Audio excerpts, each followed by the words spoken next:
Hello, welcome back to Pharma Training Solutions.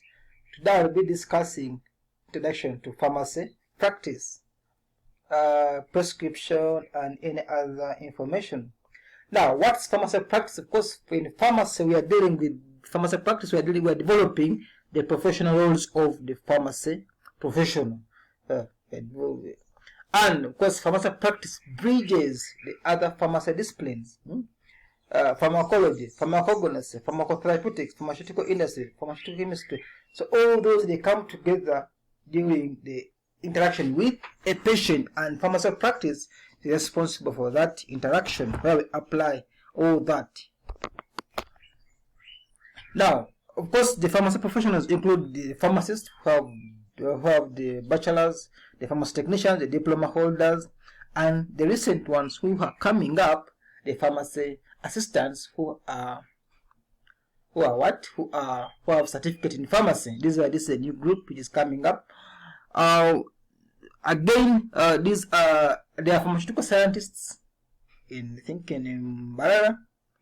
Now, the scope of pharmacy practice. Now, in the scope of pharmacy practice, of course, it includes the traditional roles. The scope is big in pharmacy practice, but it can include the traditional roles of the pharmacy professional, which were by then only compounding and dispensing of medication.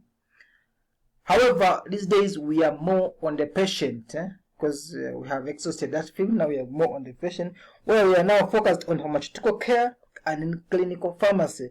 Recently we have masters in clinical pharmacy, which has been started. All these will be applying pharmaceutical care. Now, what is pharmaceutical care? Pharmaceutical care, as defined by Hepler and Strand, is responsible provision of drug therapy for the purpose of achieving definite outcomes and to improve the patient quality of life. Of course, the purpose of pharmaceutical care is eliminating, reducing, or this patient symptoms, arresting or slowing the disease, and of course preventing the disease. So, because instead of only dealing with the product, we are now going more. Why should we just say the patient take in the morning and evening? Should do more. Should talk to the patient more. Should apply pharmaceutical care. Now, this is just a simplified definition. However, if we get time or in our discussion by other members, someone will discuss pharmaceutical care in detail. What is pharmaceutical care plan? How does it flow? However, this one can be done maybe in a discussion of clinical pharmacy later on, or someone else will do it for us. Now, during practice of pharmaceutical, during pharmacy practice, you have to ensure quality, because it is a broad concept, because you don't just practice pharmacy without ensuring quality. How do you ensure quality in pharmacy? Of course, this is through, we of course have to, the first thing is standard and quality medicines to the patient. All the drugs we are supplying to the patient, they have to be of quality. Why should you? Recently, NDA recalled some drugs, but some people are still dispensing them. Are they of quality? Those people who are in the pharmaceutical industry, this is what they are supposed to do mostly. The drugs with this side have to be of quality. But however, even us this side, the pharmacists who are practicing pharmacy, the community pharmacies, we have to ensure quality through storing drugs in appropriate condition. Again, pharmaceutical quality assurance goes further, talk about different SOPs. Do you have different standard operating procedures in pharmacy? How you dispense? How are premises looking like? What are the equipments? Which staff do you have? Records management. Are there literature in the pharmacy? Do you train? Do you retrain the pharmacy professionals through continuous training to ensure quality? Are you doing all this? Are you managing pharmaceutical waste very well? So it is a lot. Are you doing stock management very well? FIFO system, which will be discussed later on. Now, let me discuss a prescription. This is, of course, a short presentation. Because a prescription, of course, we know that a prescription is a communication between a physician and a pharmacy professional through a patient.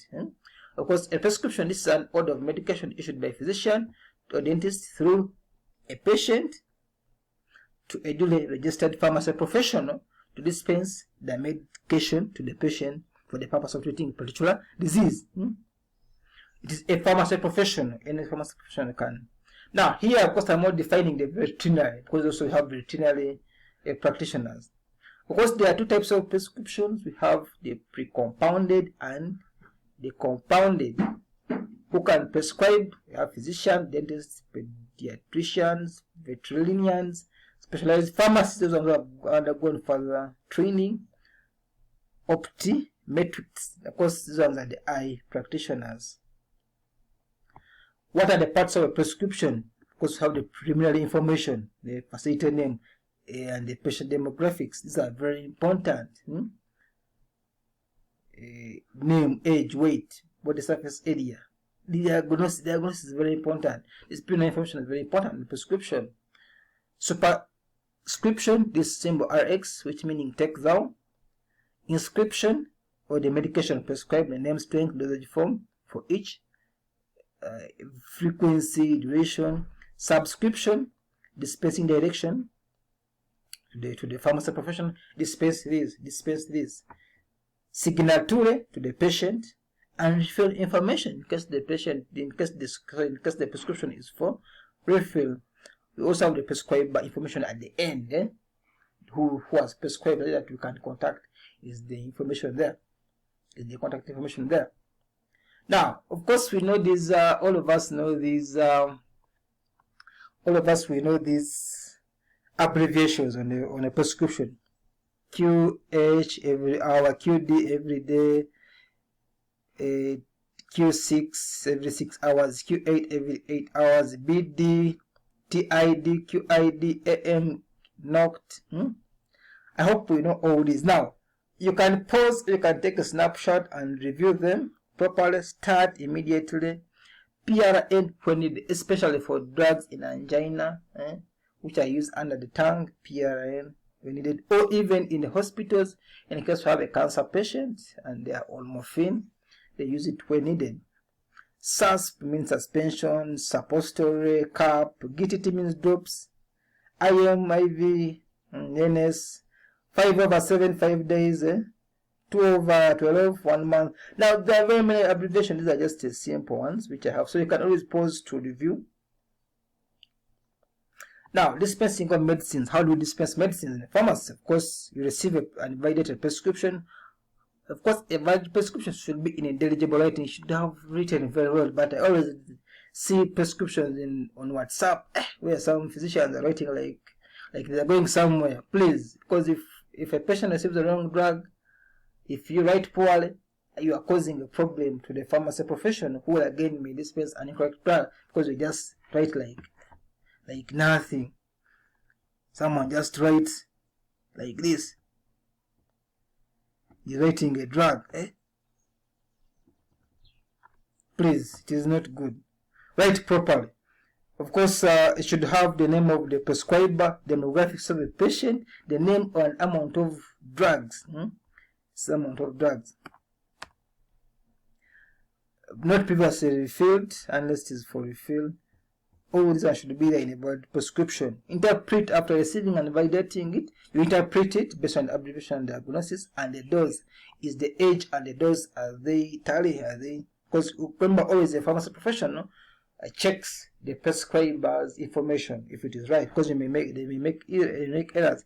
Calculate the cost of medicine and inform the patient in case you are in a private facility. Collect and prepare and pack and label the medicines. Recheck to ensure there is no error. Receive payment from the patient and issue the medicine to the patient. And ensure there is always a record. Packaging of and labeling of information. Now, of course, more medicine should be packaged to protect them from appropriate containers. We usually use these polythene or polythene dispensing papers, envelopes or plastic containers. However, today, for the pharmacies you work in, most of them have gone further to brand. You find this pharmacy at the corner. Of course, it's a form of branding and form of advert. It is very good. So when the patient receives that, it is good for the patient. Feels like everything is okay and it is always okay. Now, labeling, of course, medicine should be labeled well in clearly readable handwriting, please. As a pharmacy professional, all the message should be in readable handwriting. Of course, medicine's name, quantity, dosage form, strength, all these ones, how to take any other instruction, take after meal, they can be written there. Counseling of patients, of course, you have to counsel the patients after dispensing. The name of the medicine, why are they taking the medicine, the dosage, take this, and this, and this. If liquid, how many to measure, what to use, special instructions, how to take, with what, without what, after meal, with the fatty meal, especially the cotam. For doxycyclines, avoid taking it with milk, or in case of taking calcium, take it after 2 meals. Those things, I'm sure you know them. You can tell them any side effects, because some drugs cause side effects. You know, when you're injected with artesunate, you can first shiver for the first 2 hours. So that means that the drug is working. So these are things to tell the patient. You can get some diarrhea. In case you have to know here where you have to know the pharmacology, any contraindication, any interaction, and storage information. How are these patients supposed to store the medicine? Especially for morphine, can be misused at home. Of course, all drugs should be recorded. The recording is very important, and National Drug Authority always checks for these drugs, for these records, and any other records in the pharmacy. Every transaction should be always recorded in the facility. Comprehensive records for dispensing can include the date, the patient's name. In case you are in the government hospital, the patients have those numbers, the ID number, the name of the medicine, the quantity dispensed, the cost, and the initials. Who did so? Because in case you are tracking, we can come for you. All records should be kept securely and for a specific period of time, as it is in NDA Act. Of course, why do we keep records? Which other records are kept in the pharmacy? I'm sure you know of. What are the other presentations which we have in pharmacy practice? We have these ones. Essential medicine, quantification. You can always research them. I always remain Wilson. Remember, this has been just a short presentation to guide you. I always remain Wilson from M-Pharma Training Solutions. You can always contact us. Thank you very much. In case you haven't subscribed, you can click on that subscribe button and then support us. Emails are there. You can always support us. You can always contact us. Shall always reply.